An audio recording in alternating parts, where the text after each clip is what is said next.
Hello, good afternoon, everyone. And I am pleased to welcome you all back for what is unfortunately the final panel of this brilliant conference, Personal Experiences of Violence in Media, Women's Resistance and Versions of Justice. It's kind of a nice way of coming full circle. My name is Winnie M. Lee. I was the opening keynote speaker for this conference yesterday morning.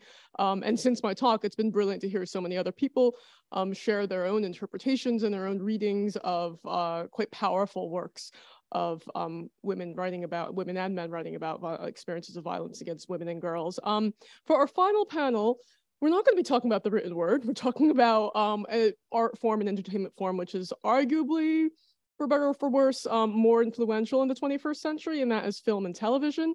And, you know, I think during lockdown, some of us were reading books and probably the large part of the population were in front of their Netflix. So I think we, certainly as an author myself, who's very influenced by film and TV, I don't think we can really dissociate the two in terms of their impact on culture and on society. So I'm really looking forward to this final panel. It's presented by the Media Sigils, a group of PhD students with a shared interest in media representations of violence against women, and the ways that film, TV, and social media can reinforce or challenge the patriarchal narratives which enable violence and the derogation of victims and survivors. And they will be talking about some of what I think are the most powerful works of film and TV that we've seen recently about this issue. For example, I May Destroy You and Unbelievable. If any of you have seen them, I'm really looking forward to the discussion afterwards. So unfortunately, Ankita Mishra is not able to join us today, but the entire panel is going to be happening online. So before I hand everything over to the women that you see on the screen, I'm going to be introducing them. Melody House is a PhD student at the University of Strathclyde, researching the discussion of reputation in media stories about sexual violence and abuse. Having previously studied film and television studies, Melody is passionate about challenging and bettering the media landscape, particularly when it comes to the representation of gender and sexual violence. She also volunteers at the Glasgow Women's Library. Zoe Asher is a PhD researcher at Queen Mary University, researching the removal of image-based sexual abuse from online platforms, with a focus on the UK and South Korea. She's interested in how media representation impacts and shapes societal attitudes towards sexual violence, particularly online sexual violence. And finally, Amy Beddows, we heard from earlier with her brilliant paper about the horror genre, and she's, just to reiterate her work, she's a PhD student researching women's experiences of victim blaming from agencies following sexual violence at the Child and Women Abuse Studies Unit at London Metropolitan University. Outside of research, Amy also works as a therapist in higher education with students who have experienced sexual abuse and is interested in the therapeutic value of media representations of violence and resistance. So I think I'm just basically going to hand everything over to the three of them who will do their presentation online. Afterwards, obviously, there will be time for questions, so please keep taking down notes of things you want to ask them afterwards. So if you will join me in welcoming the Media Sigils with their presentation for our final panel. Thank you so much. I'm going to sort of start off the introductions, if that's okay, Melody and Zoe, and then we'll flip between us because we've got a presentation and each of us are taking on certain chunks of it, and unfortunately, as Winnie said, Ankita can't be with us, so we're sending her lots of healing, positive vibes, but we're going to cover her section as well. So do bear with us because we will miss, unfortunately, her thoughts and insights on the bit she was going to present. But yeah, our presentation today is on personal experiences of violence in media, particularly looking at film and TV that directly incorporates victim and survivors' experiences either as creators and writers or actors, and then exploring what this means in terms of women's resistance and versions of justice that's represented in media. Next slide, please. So we are the Media Sigils, and as we introduced, you know, we are a special interest group of PhD students. I think I'm technically not a student anymore. I've just finished my PhD, but I don't know what that actually makes me because I don't have a post after, so I'm sort of in a weird hinterland. But we're part of the Violence Against Women and Girls Research Network, so we kind of fall under their umbrella. And our shared interest in media representation, particularly around violence against women and the ways that TV and film and other types of media can either reinforce these messages or challenge them. And of course, the conversations today and yesterday have been so interesting and influential for our work. Next slide, please.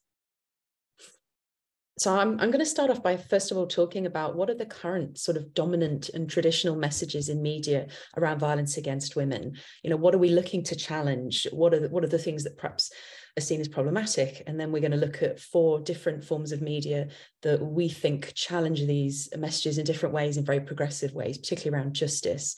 I'm mindful a lot of this is going to overlap with Sharon Dempsey's discussion earlier about crime, because a lot of the media that does sort of present stories around violence against women, domestic abuse, sexual abuse, rape, it is often crime-based media, particularly in fictional senses. And a lot of what we see are very repetitive, very stereotyped messages, which have a massive impact on public attitudes of issues such as sexual violence. And a lot of media scholars have written about how media is kind of such an influential force for people's understandings of experiences, particularly things they may not have been through personally. So it's important, looking at these messages is crucial, because a lot of people will build their understandings of violence and what violence means and what the outcomes of violence are based on what they see on TV. And crime media particularly, it tells us who gets to be a victim and also what or who causes the crime. So we get a sense of causality and cause and effect from watching media. So the messages, particularly around things like victim blame, are really crucial.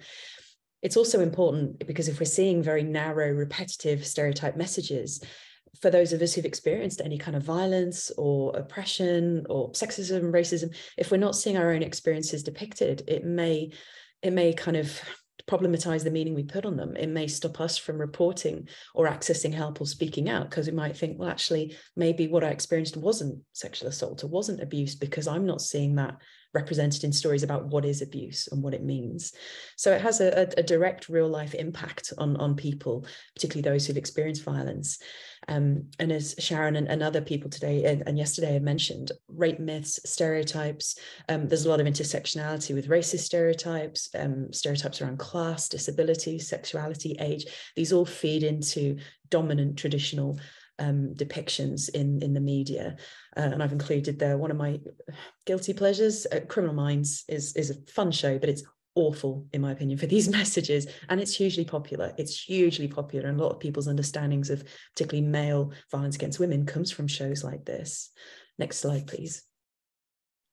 So in terms of, to get into these traditional messages in a bit more detail, victims of crime, of violence are often shown as young, vulnerable, white, heterosexual, traditionally very attractive women. So that already sets a social understanding about who can and who can't be victims of sexual or gendered violence, when we know that actually it affects all communities and all ages and all ethnicities and all cultures of people.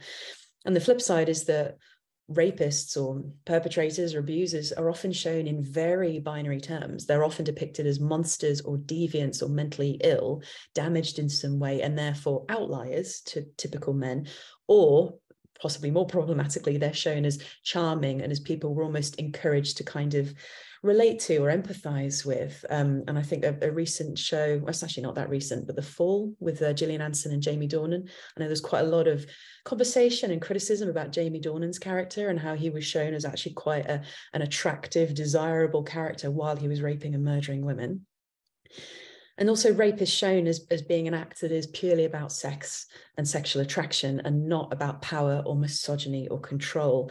It's often used, again, this fits with the article, I think, that people were talking about in the previous panel about trauma as a plot device. Rape or sexual abuse is often used as a plot device. It's a one-off event. It's shown as an extreme or a single incident, and often it is depicted in a titillating or sort of eroticized way, which again doesn't fit what we know about the realities of sexual violence. And also diminishes it, because often it's used as a springboard for the plot, for character development, for what happens next. It's not the sort of be-all and end-all of what the story is talking about. And in a lot of cases, it's shown as extreme, as something, that's almost synonymous with physical injury or death, but simultaneously something that's normalized as part of women's experiences. And a lot of people have spoken about the kind of the heteronormativity of sexual violence and how it is almost just seen as something that happens and that women almost have to kind of incorporate into their lives and not challenge, but is also seen as something incredibly extreme and hopeless, and something you never want to happen to you because its aftermath is completely unrecoverable from. And neither of those messages is helpful, and neither of them are accurate. it's also, and I've included all the references sort of in a collective at the bottom, because a lot of people write very interesting things about this, but it's often seen, particularly violence against women, as a punishment of violating social norms. So again, this idea of crime tells us who gets to be a victim and what causes violence. There's often a bit of a link there between, well, she was doing this, or she was here, or she wasn't doing this, and then the bad thing happened, which again just reinforces all those rape myths, all that victim blame, and takes responsibility of male violence off men and off systems and off societies that could challenge it. Next slide, please. And in terms of women as victims, there's often this interesting binary, and I touched on this in horror. This is somewhere we see it as well as crime, that victims, particularly female victims, are either incredibly passive, vulnerable, weak, helpless, or they're superhuman survivors, superhuman avengers who go above and beyond to get justice. I think, again, sexual violence is often used as a kind of instigating factor into women finding their power and becoming a sort of avenging angel, which again is so problematic, because it completely overlooks both the impacts of violence, but actually the multitude of ways that women resist and cope and survive. And it doesn't have to be superhuman. It can be, we just get on with life, or, you know, we go back to our jobs, we go back to our families, or, you know, it doesn't have to be this sort of extreme change to the trajectory of our lives and our hopes and our dreams for the future. And often, particularly in crime media, despite it being a lot about violence and about victims, their voices are often absent. And the stories of violence is told through images, either images of injury, sometimes images of dead bodies, but also this determination of the often male police officers or partners or family to get justice and revenge on behalf of the deceased or the injured woman.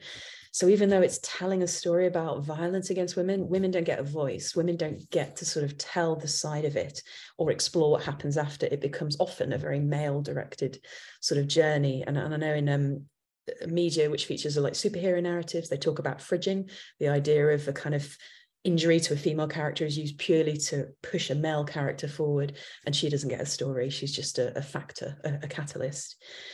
And as a few people have mentioned, I think this is going to be a big part of our presentation today, is the focus comes back to criminal justice systems as the answer to sexual violence or gendered violence.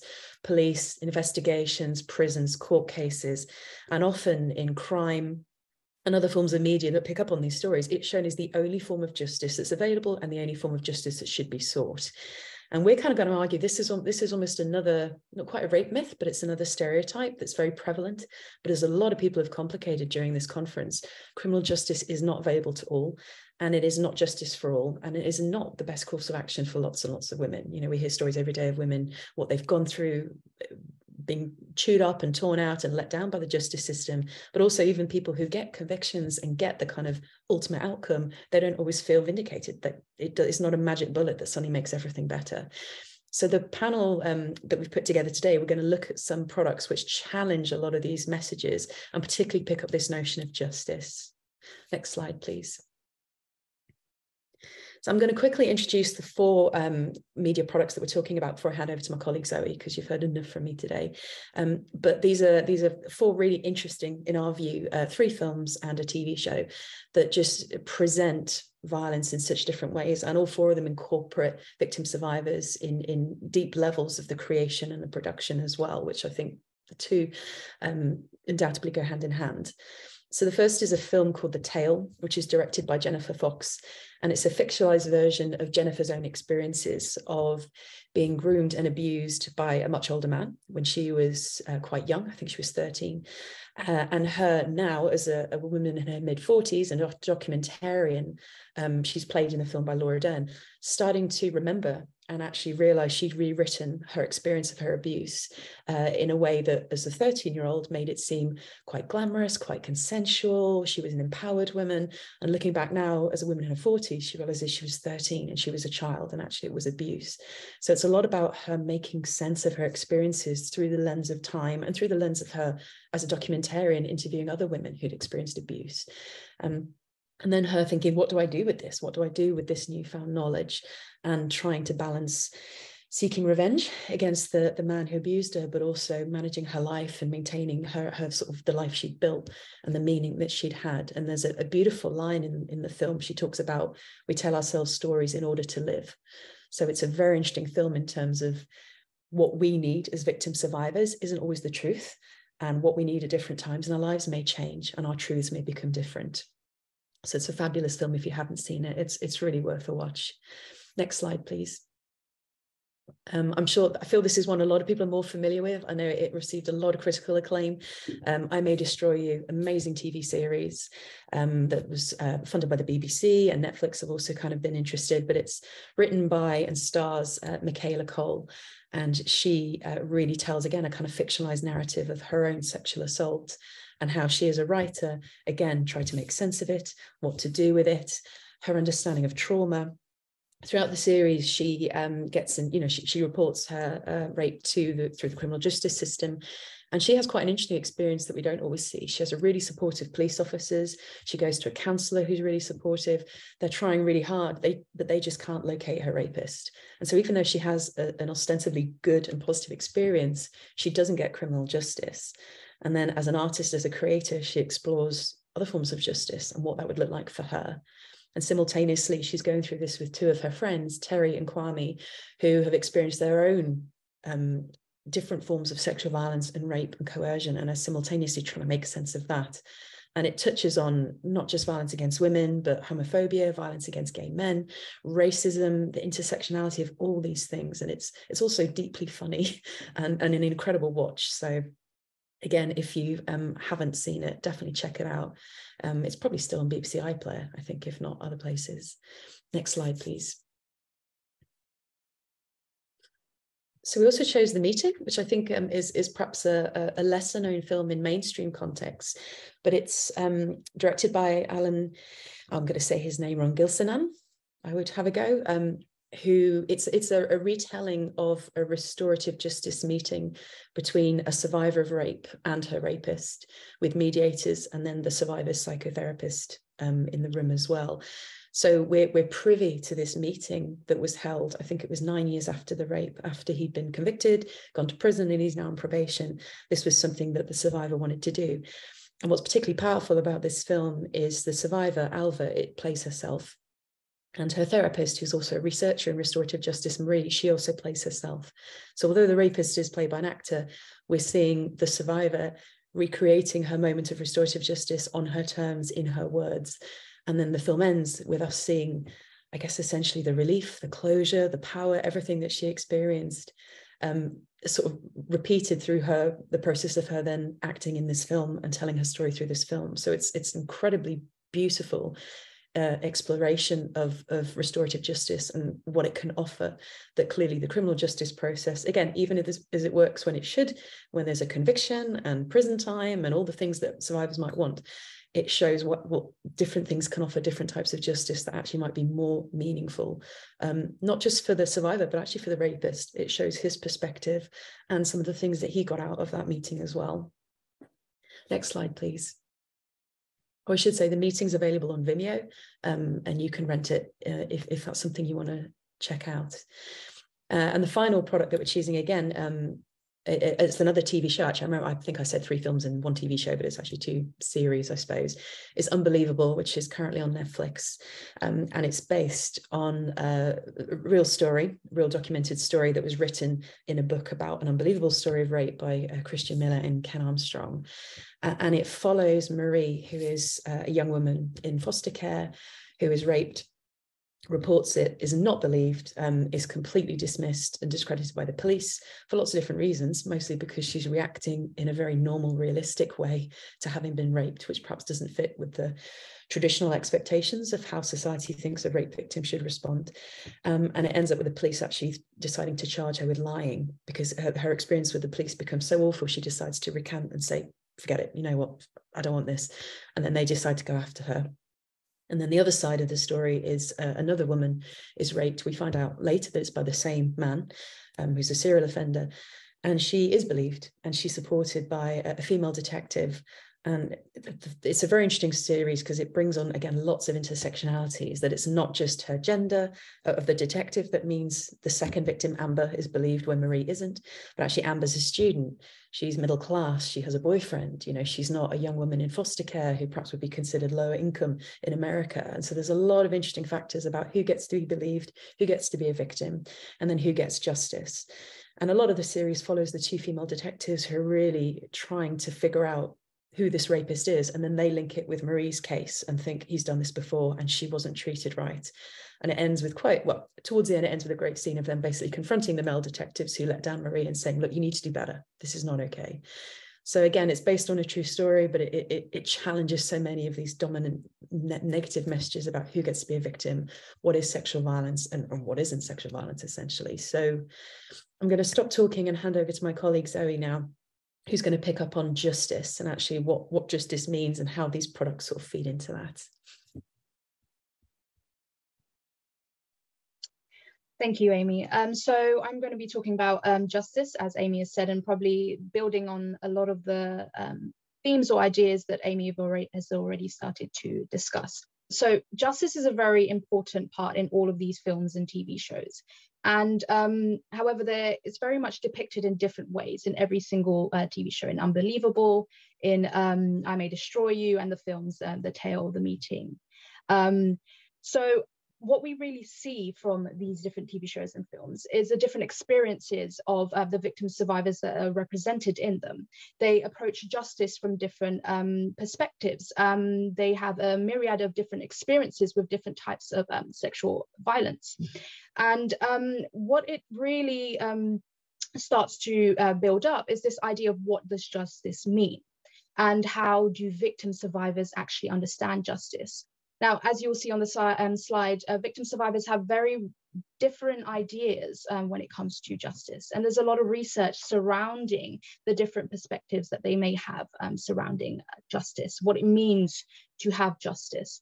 So this really seeks to challenge perhaps the perspective, the dominant idea or avenue of achieving justice is through the criminal justice system or the legal justice system as a whole, which, as Amy has touched on, can actually create experiences where victims are re-traumatized, or maybe actually a one-size-fits-all approach, which is not able to actually help these victims to achieve justice. A lot of the times when it does come to criminal law, what we do see is all about this idea of punishment and of remedy. And sometimes this may not be how victims see justice or their own interpretation of justice. It's not just about punishing a particular individual. It's not just about gaining compensation. Although these perspectives of justice may very well be a mode in which victims do seek to achieve justice. So the criminal law isn't always completely redundant in this sphere, but what these films and TV shows really do is help to show the difficulties and the problems within these systems themselves. And for a lot of people within marginalized communities, they actually have started to move away from this dominant idea of justice being criminal justice because of their experiences with the police, because of their experience with the criminal justice system and the wider enforcement systems in place that are supposed to help them to achieve justice within the criminal law.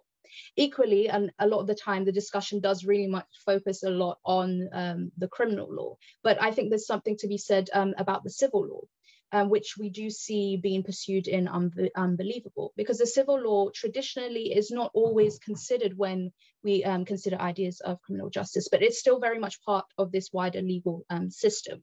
And that's because a lot of the time perspectives around the criminal law is that people aren't able to access it. It's quite slow. You need quite a lot of money and resources to be able to access the criminal legal system. And in certain cases, again, when it focuses on remedy, if you are unable to make your case, you can even sometimes actually have to pay for the legal fees of the person that you're seeking a criminal law injunction against. Even recently, and I think this has been really spoken about, the increase in defamation cases even being pursued against victim survivors, and the criminal justice system and the legal system really being used against victim survivors in this way. So there's a lot of criticism, and understandably why there is a lot of criticism surrounding the legal system and the criminal justice system. And in this, these TV shows and these films really try to capture the multifaceted perspectives victims and survivors may have around justice and what justice is and what justice may mean to them. So like I said, so this slide just really captures the varying perspectives from different studies about how victims may perceive justice. So we can see justice as safety, justice as dignity, justice as healing and accountability.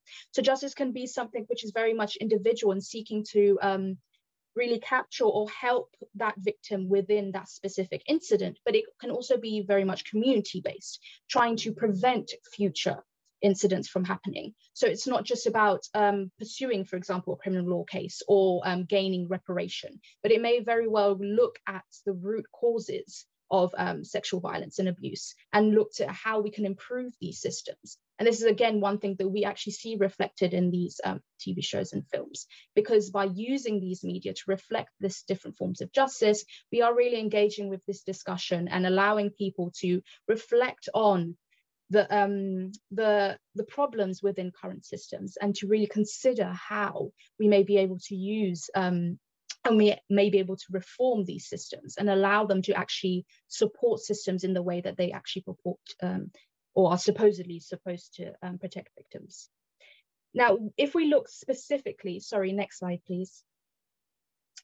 If we look specifically at I May Destroy You, The Meeting, The Tale, and Unbelievable, as Amy has said, we do see criminal justice being depicted in very different ways. So in I May Destroy You, Arabella does, which is Michaela Coel's character, does have quite a positive experience in comparison to other victims, although the fact that they are unable to pursue the case forward may show you really the difficulties with the criminal justice system and the legal system as a whole. And the fact that it's so focused on perpetrators and perpetrator punishment means that you have investigations involved and it's very much based on evidence, which, as you can see, sometimes may not always be there.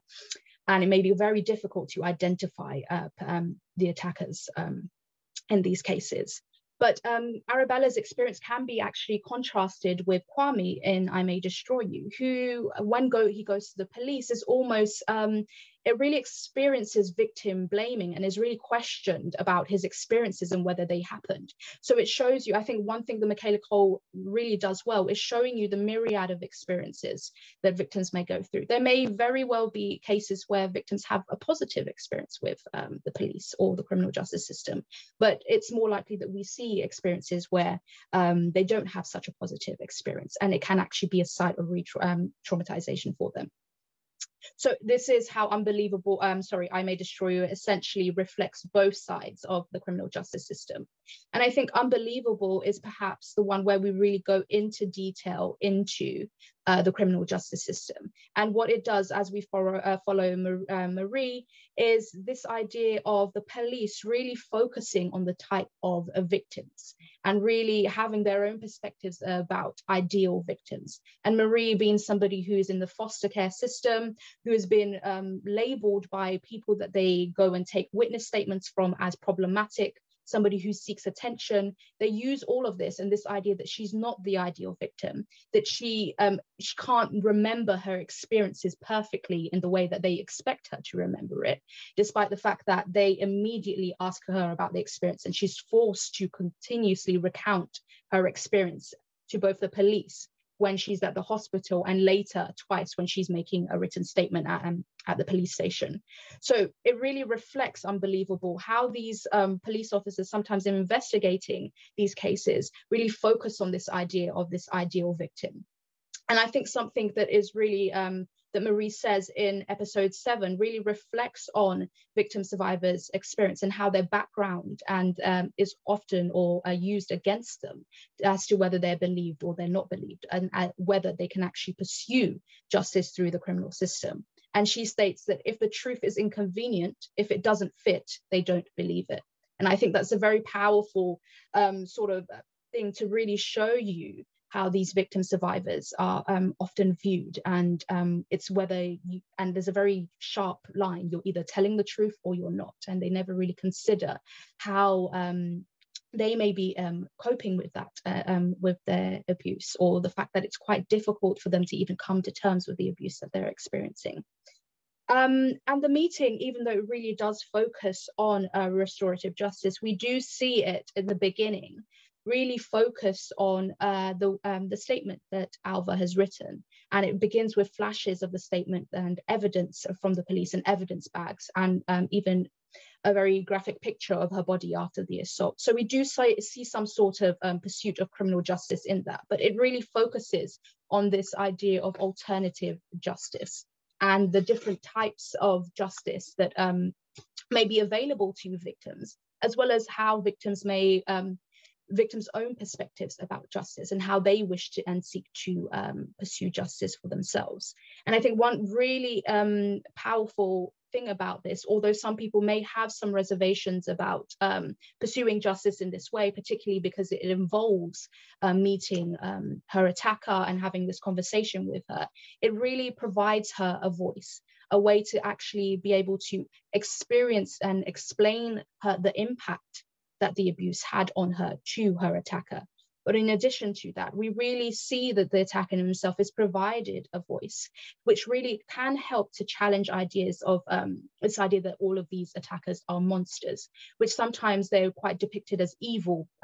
They're psychotic, which separates them from other men and suggests and creates the impression that this abuse only occurs if these attackers present these perspectives as being a monster, or they're evil, or they're psychotic, which can obviously be very problematic, because it means that if a perpetrator isn't, exhibiting these typical behaviors or isn't classified as evil, we sometimes actually don't recognize the continuum of violence that victims may face, and the various actions which are involved when it comes to abuse. So Alba really states that through this experience, he's no longer the monster in her head. And from that, she's able to really let go, because she's provided the opportunity to communicate not only her feelings and her perspectives, but to also really try and understand his and really communicate with him and understand what happened from his perspective. So all of these TV shows, even when we see in The Tale, we see similarly the victim survivor here, Jennifer Fox, confronting her attacker, but she does this in a very different way from the meeting, because she essentially turns up at a award ceremony that is supposed to be honoring him, and really just openly voices the fact that he abused her. And for her, that's a way at the end of her journey of trying to come to terms with the abuse and to heal, to really just achieve this form of justice, and to really go through this process of letting go, of healing.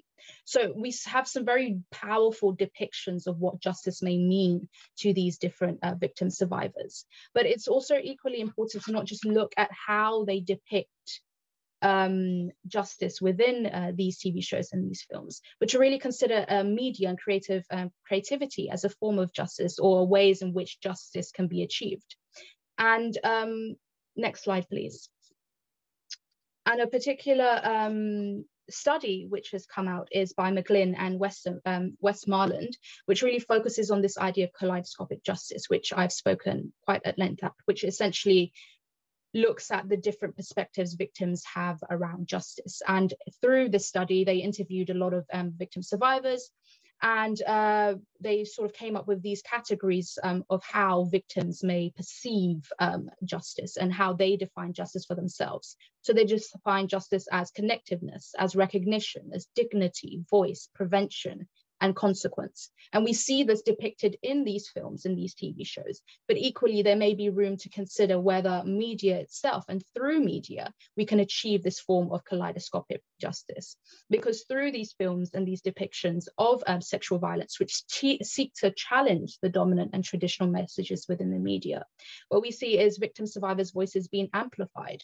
In all of these TV shows and films that we are discussing today, the victim survivors themselves are either starring in the TV shows or the films, have are the writers, are the directors or co-directors, or they have some sort of indirect involvement and influence over the creation of these TV shows and films. So it really helps to amplify their experiences and places these victim survivors at the center of these TV shows and these films.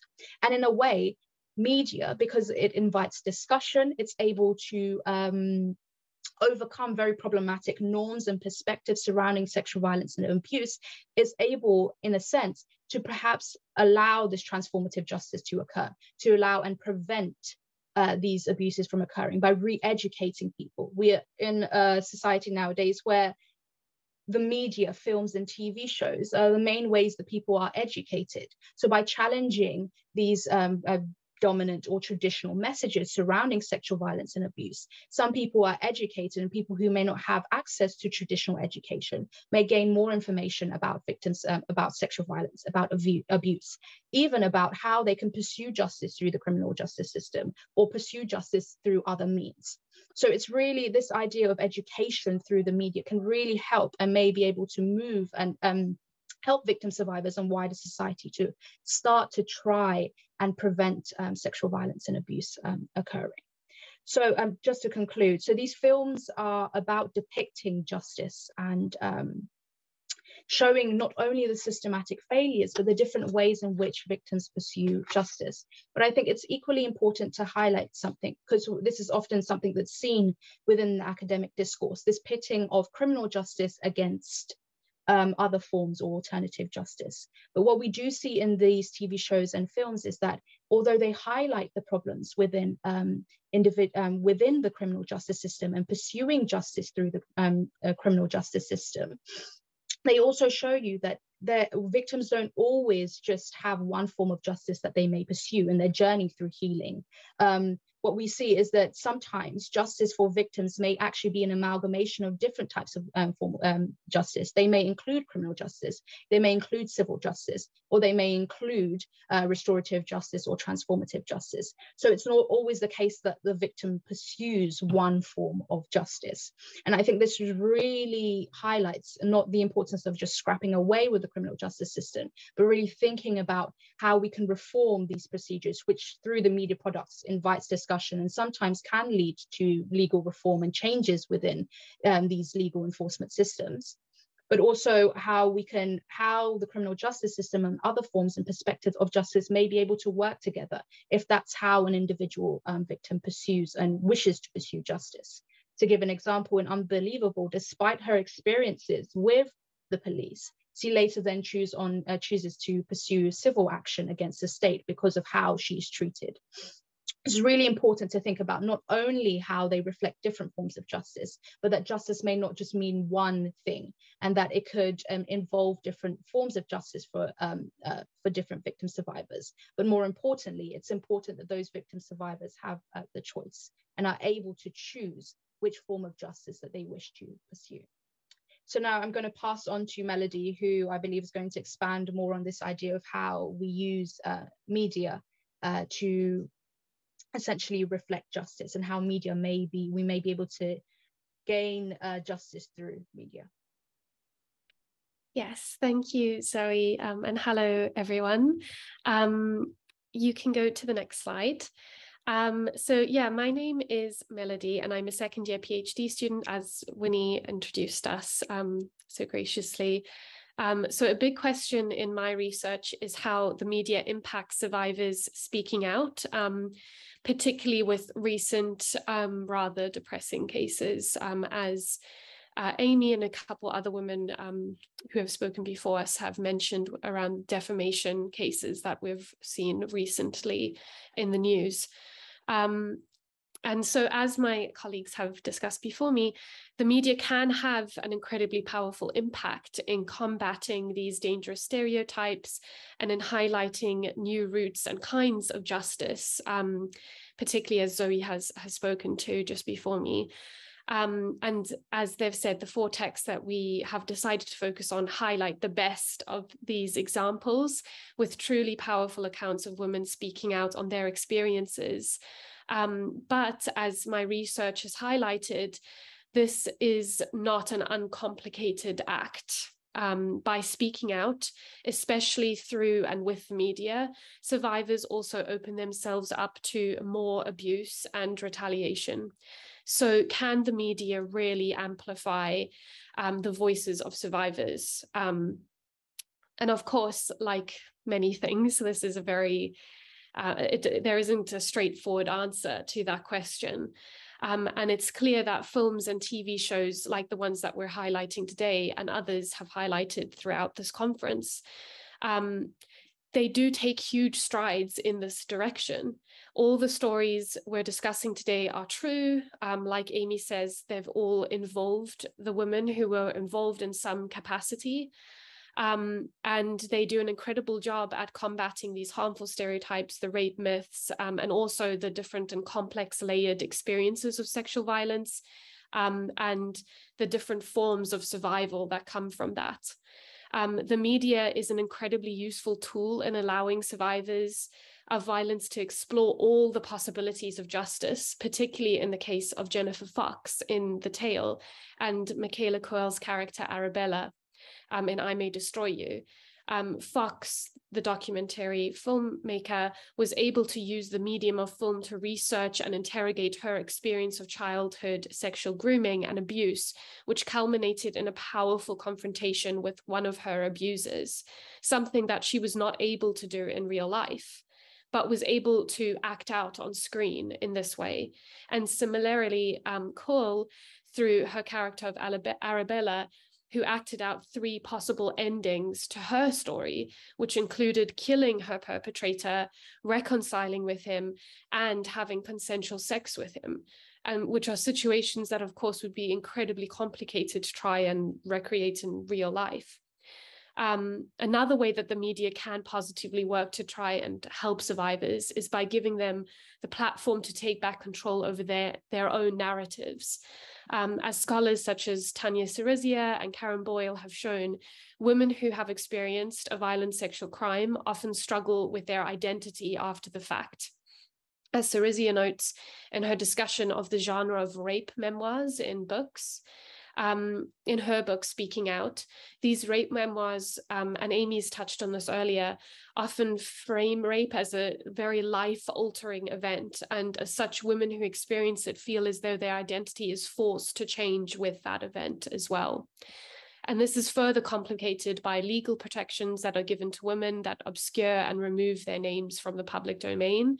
And I want to stress that that's an incredibly important thing that we have in our justice systems, and it's an important thing that we should fight for. And in fact, Scotland has recently made this a legal requirement, which is a really great move in the right direction. But it is equally important to interrogate the effects of this anonymization, which is something I'm trying to do in my own research.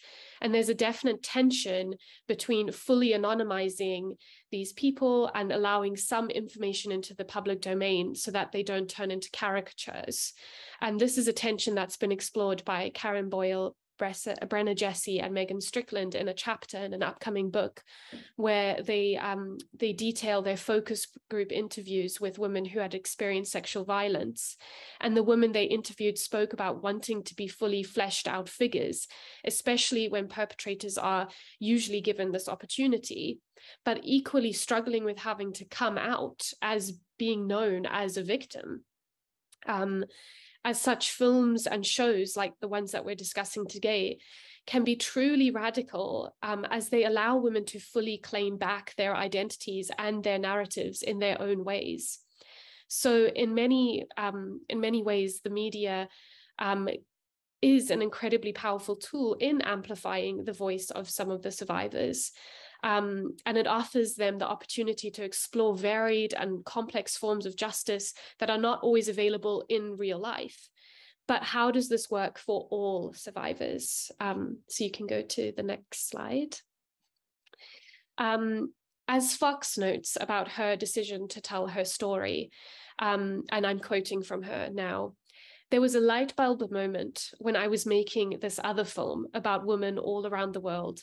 And it seemed that every other woman, regardless of class, culture, or color, had an abuse story to tell. Their stories just floored me. because they all had a system or a paradigm that looked like my story.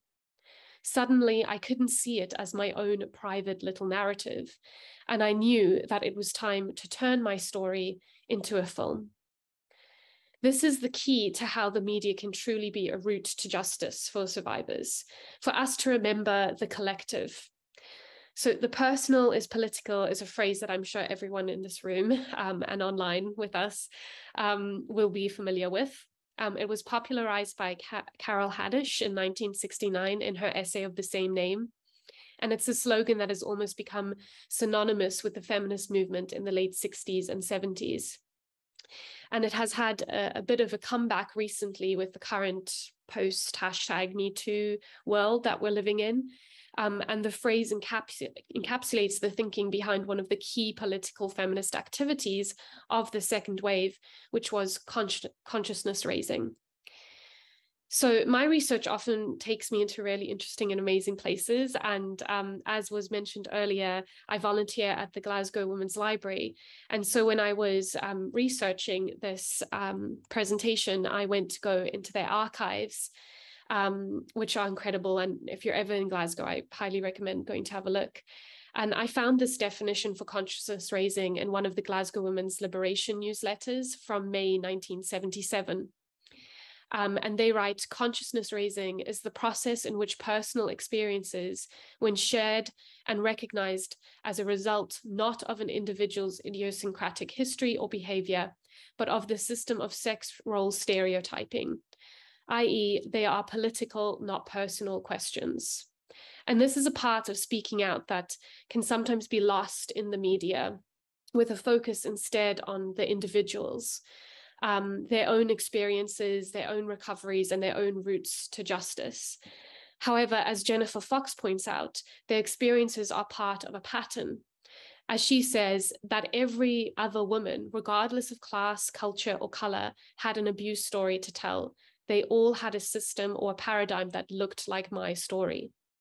A callback to Haddish and her new introduction to her essay, in which she notes that consciousness-raising meetings were not about solving women's personal problems, but rather about the political reasons for these problems. So Marie in Unbelievable is the character, or the woman, because this happened to her in real life, as we know, the police went after her. And she's not the only woman to be badly victimized and let down by the police. Elva is also not the only woman to benefit from the experience of restorative justice. Arabella is not the only woman to have been raped by a stranger and sought out comfort and confirmation online when her perpetrator couldn't be identified. And Jennifer is not the only woman to be victimized and sexually abused as a child. What makes these films and shows so powerful, so important, is that they highlight a systemic problem in our society, a culture of violence against women and girls, and a system that works to uphold and perpetuate this violence. So when focusing too much on the individuals who experience something awful, build themselves up again, and then get their justice, we run the risk of seeing the problem as having been dealt with. Everything is right again because she got her justice, she got what she needed, and she's healed. It forgets the real issue, which is that she's not the only one, and many are not as lucky as she is. And by focusing on individuals, we also put unnecessary pressure on them to be the ones to speak out. And as I highlighted earlier, this is not an uncomplicated act.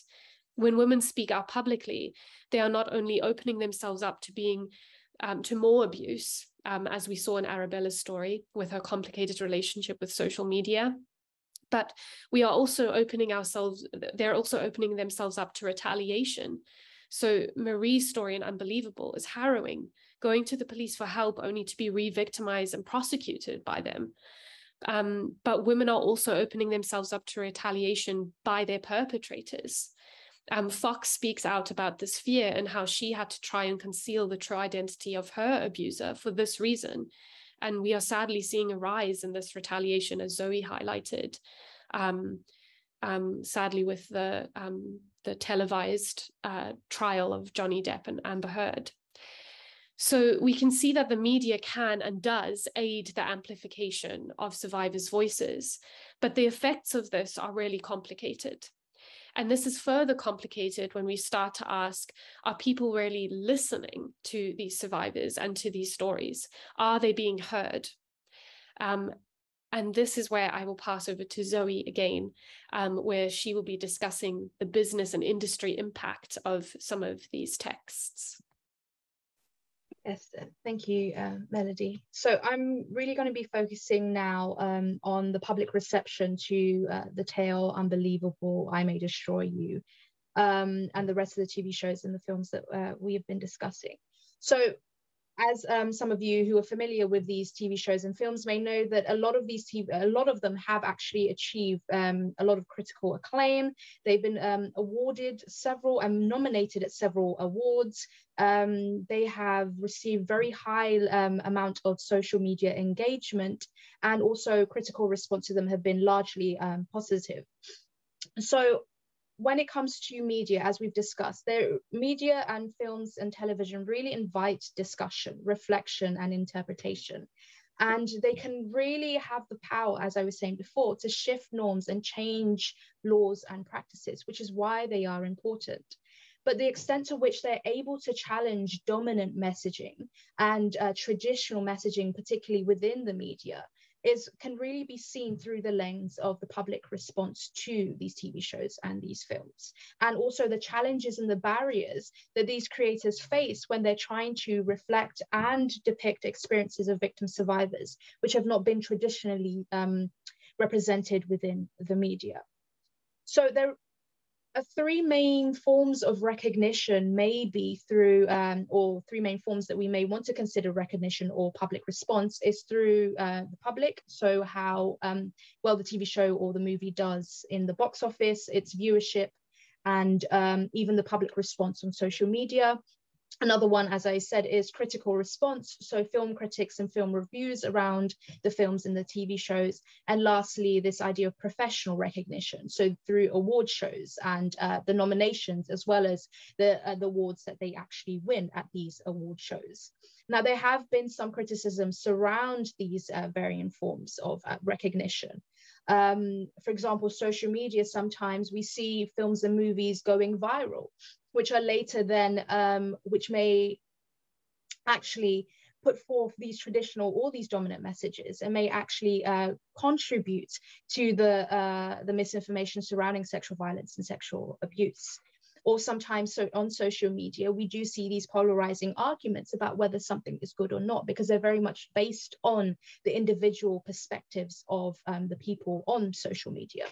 And social media and the focus on this idea of films going viral may actually prevent people from reflecting and considering TV shows and films which may not star people who are well-known or well-known figures, or be directed by well-known people, or may not have production companies behind them which can actually market them in a specific way, which is able to achieve able to get to wider audiences and receive that public response and even go viral on social media. So there are some issues around social media.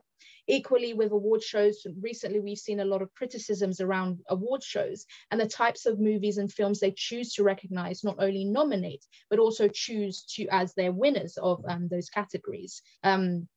And a lot of discussion about, hashtag the Oscars being so white, and film actors, particularly Black film actors, speaking up against the lack of recognition within the film industry, even if we can see these award shows as rewarding these creators, the directors, and people who are not typically seen, for example, those who do the music, or even those who are involved behind the scenes of the film, within the film industry. So, and even with the critical response, sometimes we do have examples where critics say that a movie is not good, and yet the public response is completely different. And the public really uphold these TV shows, and they have a lot, or films, and they have a lot of social and cultural impact throughout history. So there is some problems with just seeing the extent to which these films and TV shows do challenge these dominant messages through by looking at the public response, or by looking at the critical response, or by looking at the professional response to them. But I still think that they're very much important ways in which we can view how people are interacting with these TV shows and with these films. So like I said, all of these TV shows that we are considering have achieved significant critical acclaim. And not to just list off all of them, but I think it may give you an indication of the public response, the critical response, and the professional response to them. I'm just going to go through each of them and say, talk a little bit more about how the public have responded to them, how critics have responded to them, and how they've been received at award shows. So The Tale is particularly on Rotten Tomatoes, which is increasingly a site that viewers actually go to choose which TV shows and films that they want to watch, and even the TV shows and films that they discuss on social media and tell others to watch. So it's still a very important part of seeing viewer engagement as well as critical engagement with these TV shows, even if sometimes people may not see the value of Rotten Tomatoes or things as a Metacritic. So The Tale on Rotten Tomatoes achieved nearly a perfect score of 8.9 out of 10. On Metacritic, it was 90% score from both the critics and from the audiences. And also was nominated for an Emmy and a Golden Globe and won Best Television at the Satellite Awards. Countless newspapers have listed that it's one of the best films of 2018.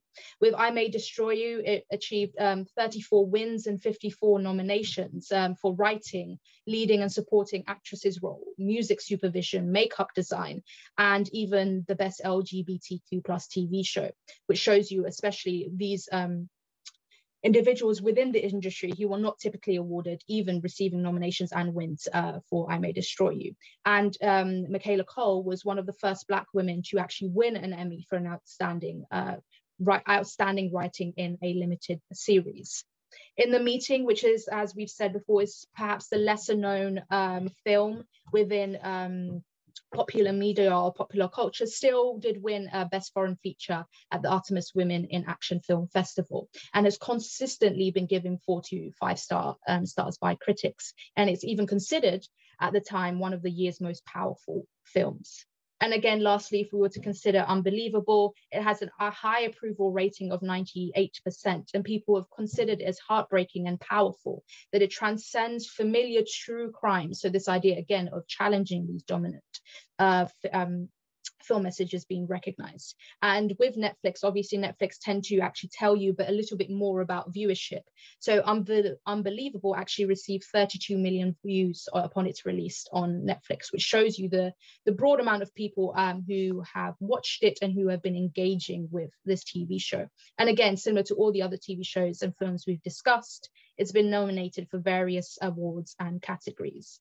Now, so obviously these are very much the successes and the ways in which they are starting to challenge these traditional and dominant messages in the media and really making waves within the media industry. And we should celebrate the successes of these films and these TV shows and the way that they're making their way into popular culture and really having this social or cultural impact, also reflecting and allowing people to be educated about sexual violence and abuse and the different forms and depictions of justice. But unfortunately, with the media industry, we do see some ways in which these films do actually face barriers within the industry. And despite their successes, some of them are not increasingly recognized. And I'm going to focus mainly on I May Destroy You and The Meeting, but I think there is room for discussion even with the other TV shows and the other films, depending on how your own perceptions of how well they are known to the wider public, or even the fact that The Tale was not recognized or did not receive an Oscar nomination and was placed in a sort of a list and was part of a lot of media discussion about the sort of films which were snubbed from the Oscars in 2018. So the main controversy surrounding I May Destroy You really comes because of the lack of nominations for the Golden Globes, despite the fact that another TV show, which was quite popular and was also heavily criticized, but slightly enjoyed on social media, which was Emily in Paris. So there was a lot of criticism by the fact that Golden Globes did not recognize or did not seek to nominate I May Destroy You, but nominated Emily in Paris. And even one of the writers on Emily in Paris actually wrote a very a piece in The Guardian speaking out of the lack of recognition of I May Destroy You, which she said for her was one of the best TV shows that she had seen, and even one of the best TV shows in 2020. And in that, the writer of Emily in Paris actually really highlighted the fact that the industry being filled and dominated by predominantly showrunners who are predominantly white and male, and also the lack of recognition, especially of Black women within the industry, means that they can face several barriers when it comes to recognition. When we look at professional recognition, which equally can impact the extent to which that they can actually challenge these dominant messaging. And the failure to recognize them in these award shows may really show you that they're still facing barriers and challenges when it comes to trying to challenge dominant messaging and TV shows, which are typically just used for comedic value and for entertainment. Now, if we look more at the meeting, like we said several times, it is one of the lesser known TV and films that we are discussing today. And something is to be said about that, particularly about creators who aren't as well known, and creators who may not even have the funding to be able to support their TV shows or their films. Next slide, please. So if I speak more about access and funding, we know that a lot of the TV shows that we are and films that we are discussing today are on Netflix. They've been on HBO. At the moment, The Tale is also on Amazon. And there was a lot of money paid for these TV shows. And when it comes to having access to these major platforms, it means there's more likely to be public engagement, which means they're able to challenge these dominant messages a bit more.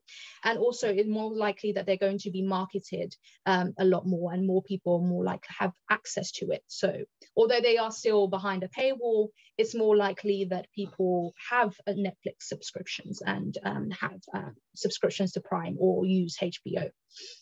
Whereas with the meeting, it is on Vimeo, which means that sometimes this may be more difficult when it comes to marketing or people even accessing or knowing more about this product, despite the fact that it's equally as powerful and shows the different perspective about how victims may pursue justice when it comes to sexual violence.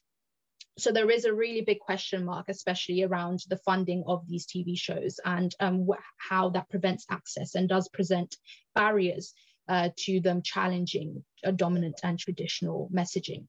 And even equally, when it comes to I May Destroy You, we see that Netflix initially wanted to buy it from Michaela Coel, but she went with the BBC and later HBO in order to be able to retain her her writer's rights and her wanting to have full control over the TV show that she was making, which again speaks to this idea of the challenges that creators may face when they're trying to distribute their films or their TV shows, and the fact that they really come against these barriers and people wanting to limit their voice. So this really goes perhaps against this idea that they of amplifying voice in television and film around sexual violence and the experiences that these victims, survivors and these creators may actually face when it comes to using the media to be able to reflect their experiences.